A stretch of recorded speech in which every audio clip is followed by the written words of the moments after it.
తాగుబోతు బజార్లో ఉన్నాడంటే బజార్ మొత్తం నిద్ర ఉండదు నైటు. ఇక వాడు గుర్రం ఎక్కాడంటే మహారాజు అశ్వారోహకుడే వచ్చినట్టే. బజార్ మొత్తం బీభత్సం, ఎవడిని నిద్రపోనీయుడు, ఏ తలుపు బాస్తాడో తెలియదు. వాళ్ళు వచ్చి కొట్టినా సరే వీడికి ఫీలింగ్ ఉండదు. ముందు న్యూ సెన్స్ కావాలి, అది వాడి సెన్సు. కాబట్టి ఒక త్రాగుబోతు మారాడంటే ముందు ఫ్యామిలీయే కదా, బజార్ మొత్తం విశ్రాంతి పొందింది.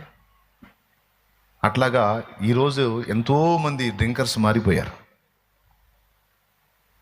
రకరకాల జీవితాల్లో జీవించే వ్యక్తులు చాలామంది, నరహంతకుల దగ్గర నుంచి వీళ్ళు వాళ్ళన్న భేదం లేదు.